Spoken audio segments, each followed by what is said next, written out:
All state in Indian union does not have identical power. मतलब India में जितने भी स्टेट है, ऐसा नहीं है कि दोस्तों उनके पास बराबर पावर है, बल्कि इंडिया के कुछ ऐसे स्टेट है जिनके पास थोड़ी ज़्यादा पावर होती है। Some state enjoy special status like Assam, Nagaland, Mizoram and Arunachal Pradesh. इनके पास आर्टिकल 371 के तहत स्पेशल पावर होती है। उन्हें ये पावर उनकी सिचुएशन को ध्यान में रखकर दी गई है, ताकि इंडिजिनस लोगों के लैंड राइट्स प्रोटेक्टेड रहे और उनका जो कल्चर है वो भी प्रोटेक्टेड रहे। इसलिए किसी भी अदर स्टेट का व्यक्ति इन स्टेट्स में परमानेंट घर और लैंड नहीं खरीद सकता। अब हम बात करते हैं यूनियन टेरिटरीज की। तो आपको पता है इंडिया की 8 यूनियन टेरिटरीज है। अब सवाल ये आता है कि इनको यूनियन टेरिटरीज ही क्यों बनाया गया, स्टेट क्यों नहीं बनाया गया। तो ऐसा इसलिए है क्योंकि ये इतनी बड़ी भी नहीं है कि इन्हें स्टेट बना पाए, और ये इतनी भी छोटी नहीं है कि इन्हें स्टेट के साथ मर्ज कर पाए। और भी कई सारे रीजन है, पोजीशन का इश्यू, कल्चरल रीजन, इसलिए इन्हें स्टेट ना बनाकर यूनियन टेरिटरीज ही रहने दिया। एक नोट याद रखना कि यूनियन टेरिटरीज के अंदर स्टेट जितनी पावर नहीं होती है, बल्कि यहाँ पर भी सेंट्रल गवर्नमेंट के पास स्पेशल पावर होती है। सेंट्रल गवर्नमेंट चाहे तो इन यूनियन टेरिटरीज के अंदर हस्तक्षेप कर सकती है। अब दोस्तों आपको पता है ये जो पावर शेयरिंग हुई है सेंट्रल गवर्नमेंट और स्टेट गवर्नमेंट के बीच में, वो कॉन्स्टिट्यूशन के हिसाब से हुई है। अब अगर मान लो किसी व्यक्ति को लगता है जो ये पावर शेयरिंग हुई है वो सही नहीं हुई है, तो क्या पावर शेयरिंग के स्ट्रक्चर में चेंजेस लाए जा सकते हैं? वेल, चेंजेस तो लाए जा सकते हैं, पर चेंजेस लाना इतना आसान नहीं है।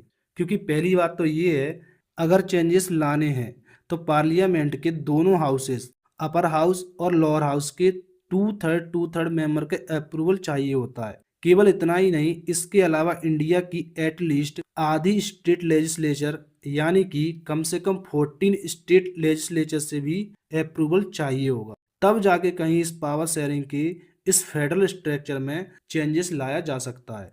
और अगर इस सिचुएशन में डिस्प्यूट वगैरह होता है तो जो हमारी जुडिशरी है यानी कि हमारी हाई कोर्ट और सुप्रीम कोर्ट, वो इस सिचुएशन को हैंडल करती है। How is federalism practice.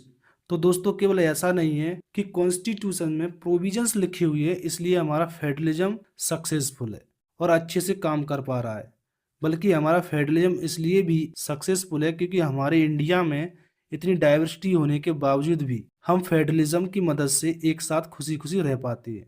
तो ये कैसे हो पाया, इसके पीछे कई कारण हैं। चलिए उन रीजंस को जानते हैं। तो पहला है लिंग्विस्टिक स्टेट्स। दोस्तों अगर हम देखें 1947 के मैप को और उसको कंपेयर करें आज के मैप के साथ, तो हमें बड़ा चेंज देखने को मिला है। कई सारे स्टेट गायब हो गए, कई सारे नए स्टेट बन गए। तो आज के टाइम पर जो स्टेट है वो कई सारी बातों को ध्यान में रखकर बनाए गए हैं। जैसे कि आज के टाइम पर कई सारे स्टेट ऐसे हैं जो भाषा के आधार पर बनाए गए हैं, मतलब लैंग्वेज के बेसिस पर बनाए गए हैं। तो ऐसे स्टेट्स को हम लिंग्विस्टिक स्टेट्स बोलते हैं। मतलब हम लिख सकते हैं linguistic states are those states which divided on the basis of language. ऐसे स्टेट्स जिन्हें भाषा के आधार पर बांटा गया है उन्हें हम लिंग्विस्टिक स्टेट्स बोलते हैं।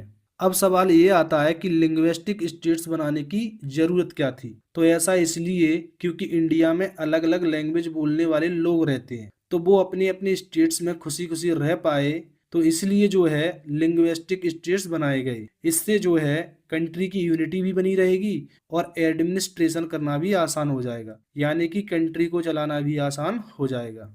सिमिलरली कुछ स्टेट्स को लैंग्वेज के बेसिस पर नहीं बल्कि उनके कल्चर, एथनिसिटी और जियोग्राफी के बेसिस पर बांटा गया है। लाइक दैट नागालैंड हो गया, उत्तराखंड हो गया, झारखंड हो गया। तो ये जो स्टेट्स है इनको कल्चर को ध्यान में रखकर बनाए गए हैं। Linguistic policy. दोस्तों हमारे कॉन्स्टिट्यूशन ने किसी भी लैंग्वेज को नेशनल लैंग्वेज डिक्लेयर नहीं किया है। अगर हमें ऐसा लगता है कि हिंदी हमारी नेशनल लैंग्वेज है तो हम गलत है, बल्कि हमारे देश में किसी भी लैंग्वेज को नेशनल लैंग्वेज का दर्जा नहीं मिला है। हमारे देश में लगभग 40% लोग हिंदी बोलते हैं, मतलब मेजॉरिटी ऑफ पॉपुलेशन हिंदी बोलती है, पर वो नेशनल लैंग्वेज नहीं है। सिमिलरली भारत में 21 भाषाएं और बोली जाती हैं। कुल मिलाकर हमारे पूरे देश में 22 भाषाएं बोली जाती हैं जिन्हें शेड्यूल लैंग्वेज बोला जाता है, और हम लोग इन 22 भाषाओं में से किसी भी भाषा में एग्जाम दे सकते हैं क्योंकि हमारा कॉन्स्टिट्यूशन इन सभी 22 भाषाओं को इक्वल राइट्स देता है। हमारे देश की 2 ऑफिशियल लैंग्वेज है, हिंदी और इंग्लिश। ध्यान रखना ये ऑफिशियल लैंग्वेज है, नेशनल लैंग्वेज नहीं है। अब देखो, एक इंसिडेंट हुआ। एक बार 1965 में ऑफिशियल पर्पसेस के लिए इंग्लिश भाषा को ही बंद कर दिया, यानी कि हटा दिया। तो इसके विरोध में तमिलनाडु में नॉन हिंदी स्पीकिंग पीपल्स आवाज उठाते हैं। उनका मानना ये था कि इंग्लिश लैंग्वेज ऑफिशियल लैंग्वेज से हटना नहीं चाहिए, बल्कि इंग्लिश लैंग्वेज का यूज कंटिन्यू रहना चाहिए, क्योंकि उनके लिए इंग्लिश भाषा को समझना इजी था और भाषा के मुकाबले। इसके लिए तमिलनाडु के नॉन हिंदी स्पीकिंग लोग एक आंदोलन भी करते हैं, और इस आंदोलन का रिजल्ट ये आता है कि सेंट्रल गवर्नमेंट को एग्री होना पड़ता है कि हिंदी के साथ साथ इंग्लिश का यूज कंटिन्यू रखने के लिए। तो इससे हमें पता चलता है कि अगर फेडरलिज्म को अच्छे से प्रैक्टिस करना है तो हमें हर लैंग्वेज की रिस्पेक्ट करनी होगी, क्योंकि हमारे कॉन्स्टिट्यूशन में हर एक लैंग्वेज को इक्वल राइट्स दिए गए हैं। सेंटर स्टेट रिलेशन, तो बहुत समय पहले से, यानी कि हमारे देश के आज़ाद होने के बाद से इंडिया में वन पार्टी रूल देखने को मिला। मतलब सेंट्रल लेवल पर और स्टेट लेवल पर मोस्ट ऑफ द स्टेट में एक ही पार्टी रूल करती थी, वो थी कांग्रेस पार्टी। और गलती से किसी स्टेट में और पार्टी जीत भी जाती थी तो उसे सेंट्रल गवर्नमेंट सप्रेस्ट करती थी, मतलब उसे प्रॉपर फंड वगैरह नहीं देती थी। बेसिकली उसे कमजोर करने का प्रयास करती थी ताकि अगली बार वो पार्टी इलेक्शन ना जीत पाए और उन्हीं की पार्टी उस स्टेट को गवर्न करे।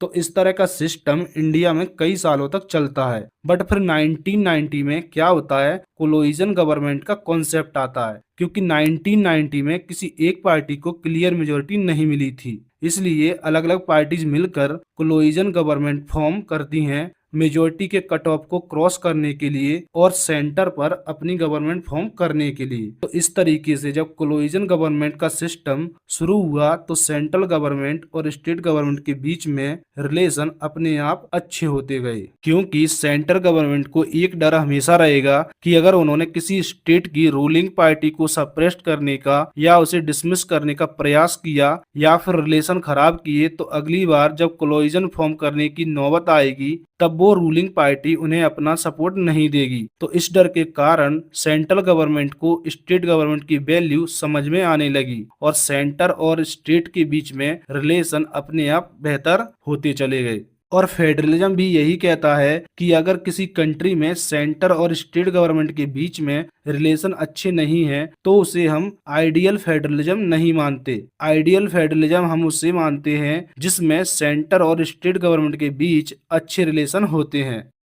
डिसेंट्रलाइजेशन ऑफ इंडिया इस चैप्टर का लास्ट टॉपिक है। तो डिसेंट्रलाइजेशन का मतलब होता है when power is taken away from central and state government and given to local government, it is called decentralisation. मतलब डिसेंट्रलाइजेशन का मतलब होता है जब पावर सेंट्रल गवर्नमेंट और स्टेट गवर्नमेंट से लेकर लोकल गवर्नमेंट को भी दी जाती है तो उसे हम डिसेंट्रलाइजेशन कहते हैं। अब सवाल ये आता है कि इंडिया में पावर को डिसेंट्रलाइजेशन करने की जरूरत क्या थी, मतलब लोकल गवर्नमेंट को पावर देने की जरूरत क्या थी।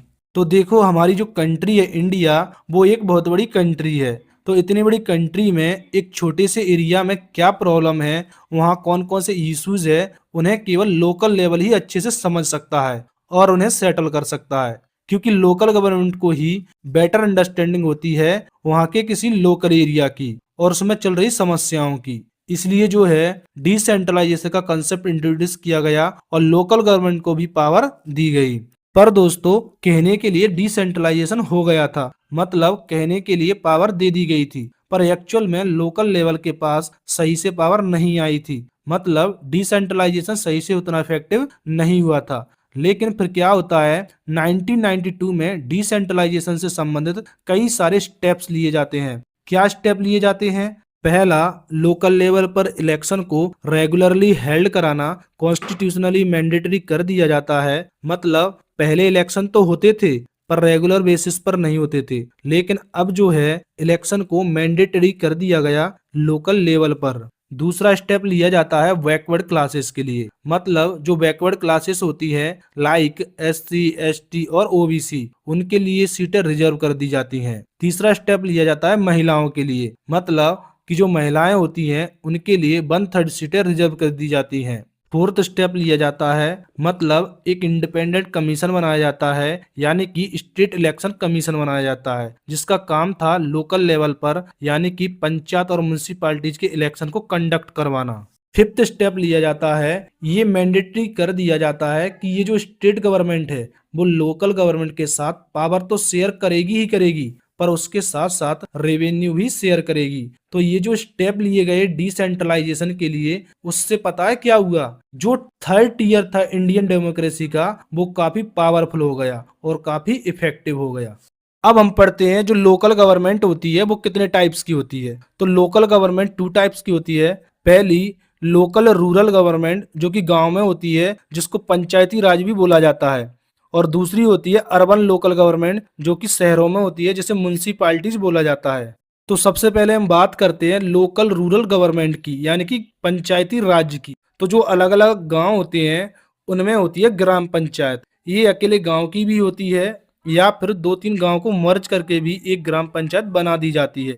तो ये जो ग्राम पंचायत होती है उसमें कई सारे वार्ड मेंबर को इलेक्ट किया जाता है और एक सरपंच को इलेक्ट किया जाता है। सरपंच जो होता है वो हेड होता है पूरी ग्राम पंचायत का, और उस ग्राम पंचायत में जितने भी गांव हो, सरपंच उन सभी गांवों के लिए डिसीजन लेने की पावर रखता है।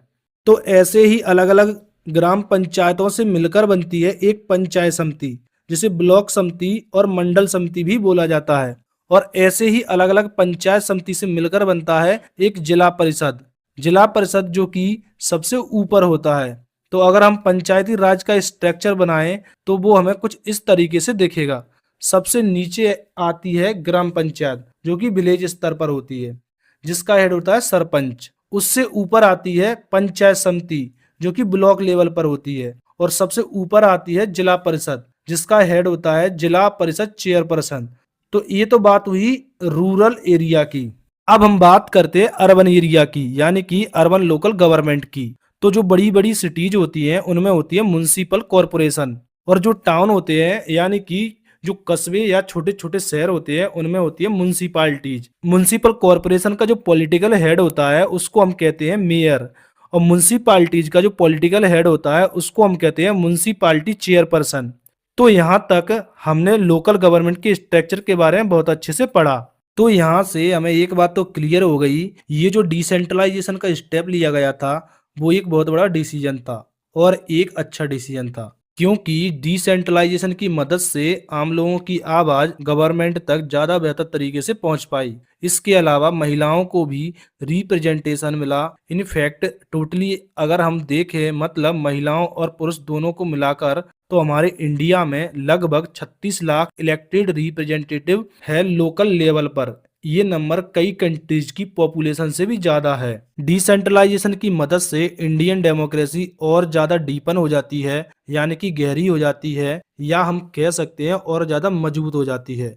तो लोकल गवर्नमेंट को बनाना एक बहुत बड़ा एक्सपेरिमेंट है डेमोक्रेसी का, जो कि एक सक्सेसफुल एक्सपेरिमेंट है। तो ये तो बात हुई डिसेंट्रलाइजेशन के मेरिट्स के बारे में, मतलब डिसेंट्रलाइजेशन की अच्छाइयों के बारे में। पर दोस्तों डिसेंट्रलाइजेशन में कुछ कमियां बाकी है, क्योंकि फिर भी ग्राम सभा के इलेक्शन अभी भी रेगुलरली होल्ड नहीं होते हैं। कई सारे स्टेट्स गवर्नमेंट ने अभी भी उतनी पावर ट्रांसफर नहीं की है लोकल गवर्नमेंट को जितनी उसे जरूरत है। पर कोई बात नहीं, इन कमियों के बावजूद भी हमारे इंडिया का फेडरल सिस्टम कई सारे फेडरल कंट्रियों से बेहतर है, और हम भी यही आशा करते हैं कि समय के साथ साथ हमारे इंडिया का फेडरल सिस्टम और भी बेहतर होता चला जाए। आई होप आपको ये वीडियो पसंद आई होगी। तो वीडियो को लाइक करना और चैनल को सब्सक्राइब करना ना भूलें, ताकि हमें मोटिवेशन मिलता रहे इसी प्रकार की वीडियो बनाने के लिए। इसी के साथ टेक केयर, बाय बाय।